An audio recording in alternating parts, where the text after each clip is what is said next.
મોદી સરકારના 12 વર્ષ પૂર્ણ થવાની ઉજવણી અંતર્ગત 12 વર્ષ વિશ્વાસના વિકાસ અને જલકલ્યાણના થીમ હેઠળ ભરૂચ જિલ્લામાં પ્રગતિ પથયાત્રાનો ભવ્ય પ્રારંભ કરવામાં આવ્યો હતો. ભરૂચ કલેક્ટર કચેરી પરિસરમાં આવેલ મોડેલ જનસેવા કેન્દ્ર ખાતેથી આ યાત્રાને લીલી ઝંડી બતાવી પ્રસ્થાન કરાવવામાં આવ્યું હતું.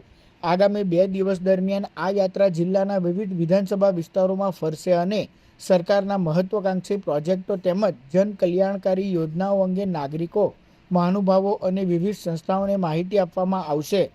પ્રગતિ પથયાત્રાના પ્રારંભ પ્રસંગે ધારાસભ્ય રમેશ મિસ્ત્રી, નગરપાલિકાના પ્રમુખ દેવેન્દ્ર વસાવા, જિલ્લા ભાજપ પ્રમુખ પ્રકાશ મોદી, ઉપપ્રમુખ નિરલ પટેલ, કલેક્ટર નવનાથ ગવાણે સહિતના અધિકારીઓ, કર્મચારીઓ અને આગેવાનો ઉપસ્થિત રહ્યા હતા.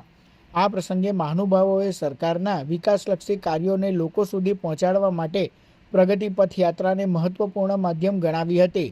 યાત્રા દ્વારા સરકારની વિવિધ યોજનાઓ અને વિકાસ કાર્યો અંગે જનજાગૃતિ લાવવાના પ્રયાસો કરવામાં આવશે. પ્રગતિ પથયાત્રાનું ફેઝ 1 એટલે પહેલા તબક્કાનું શરૂઆત થાય છે.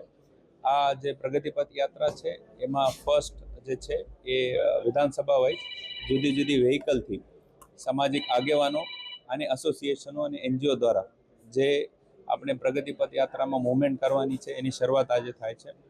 ભરૂચ જિલ્લામાં છેલ્લા 12 વર્ષમાં જે આધુનિકીકરણ થયું છે એમાં શિક્ષણ આવી ગયું, વેસ્ટ ડિસ્પોઝલ આવી ગયું, આંગણવાડી આવી ગઈ કે બલ્ક ડ્રગ પાર્ક જેવા, ભાડભૂત બેરેજ જેવા આધુનિક અને ફ્યુચરિસ્ટિક પ્રોજેક્ટ આવી ગયા.